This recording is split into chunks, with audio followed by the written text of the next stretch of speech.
The studio buzzes with excitement as the stage lights sweep across the massive hall. It's a typical audition day on Got Talent: singers, dancers, magicians, comedians. But the energy suddenly shifts when the next contestant steps forward. The audience tilts their heads. The judges sit up straighter. A young man in a simple black priest's cassock, rosary hanging gently from his waist, walks toward the center of the stage with humble, measured steps. Simon narrows his eyes, curious. Sophia and Heidi give each other a small smile, unsure what to expect. Howie leans forward, fascinated. Never in the history of the show has a 22-year-old Filipino priest auditioned.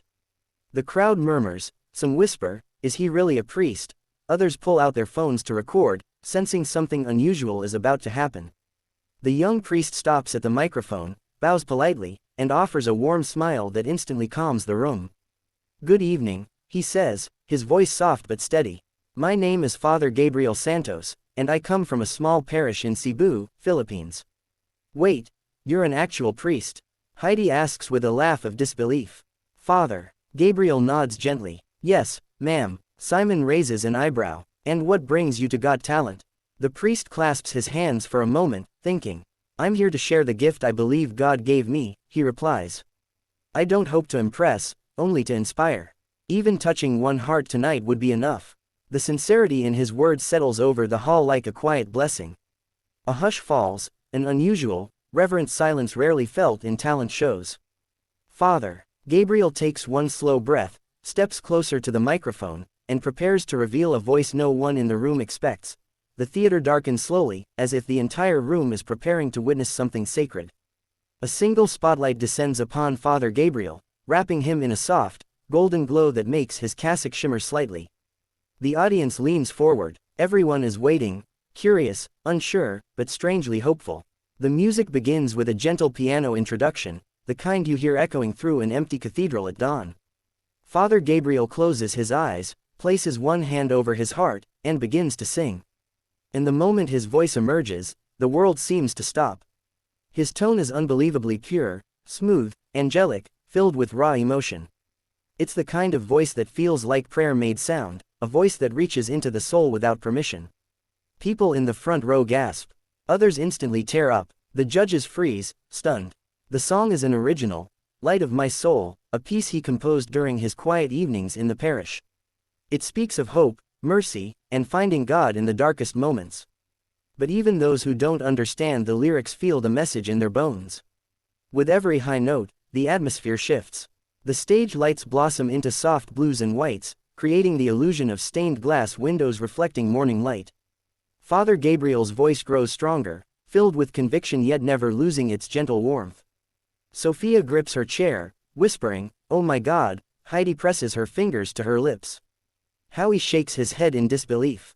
Simon, usually so hard to impress, actually leans back, eyes wide, lips slightly parted, completely stolen by the moment. By the time Father Gabriel reaches the final note, the audience is no longer watching a contestant. They are witnessing something that feels divine. For a full second after the final note, nobody moves. It's as if Father Gabriel's voice is still floating in the air, refusing to let the moment end. The hall is wrapped in a deep, reverent silence, one that feels almost sacred. Even the cameras hesitate to cut away, capturing the stunned faces across the audience. Then it happens. Sophia slowly stands, tears streaming down her cheeks. She presses her hands together as if in prayer, whispering something only she can hear. Heidi follows, her eyes glistening, her breath unsteady. She wipes her tears but they keep falling. Howie doesn't even try to hide his shock. He simply places a hand over his heart and whispers, this is something special." But all eyes eventually drift to Simon. He sits perfectly still, elbows resting on the table, eyes locked on Father Gabriel with a look no one has ever seen from him before. Not skepticism, not critique, but awe, pure, unfiltered awe. His eyes are glassy, a rare softness carved into his usually firm expression. The audience begins to rise, row after row, until the entire theater stands in a thunderous ovation. The applause grows louder, faster, echoing like a storm crashing through the room. Yet Father Gabriel bows humbly, hands clasped, acknowledging the crowd with gentle gratitude. Sophia finally speaks through her tears. "Father, that felt like heaven touched this stage." Heidi nods. I've heard thousands of voices in my life, but none like yours. It's like your soul was singing." Howie adds, "This wasn't a performance. This was a blessing." Still, Simon remains silent. He leans into the microphone, breathes in deeply, and prepares to deliver a comment that might change Father Gabriel's life forever. Backstage cameras follow Father Gabriel as he steps off the stage, still glowing from the overwhelming reaction. Crew members rush to congratulate him, some even wiping their own tears. But Father Gabriel simply smiles, placing a hand over his heart in gratitude, his voice still soft with humility. Moments later, the interviewer guides him to a quiet corner, eager to learn more about the mysterious young priest who just shook the world. With the same calm presence he had on stage, Father Gabriel shares his story. He grew up in one of the poorest neighborhoods in Cebu, raised by his grandmother, Lola Maria, a gentle woman with a strong faith and a stronger heart. Their home was a tiny wooden house beside a busy street, where the noise of jeepneys and vendors was constant. Yet every night, despite the chaos around them, Lola Maria would hum hymns to help him sleep, songs about hope, light, and trust during hardship. "She was the first one who believed in my voice," Father Gabriel says, smiling sadly. "She used to say, 'Anak, your voice is God's lantern. Use it to guide people.'"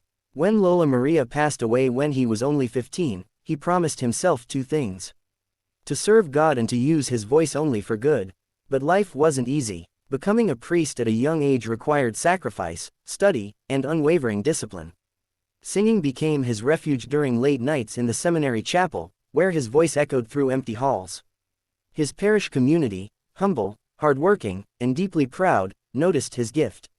They believed the world needed to hear him. So they helped him. They sold homemade snacks, collected donations, and even held small concerts to raise enough money to send him abroad for the audition. Back home, villagers gather around a small TV, many seated on plastic chairs outside the chapel, watching with pride as their young priest brings honor not just to them, but to their entire country. Little do they know, the greatest moment is still to come.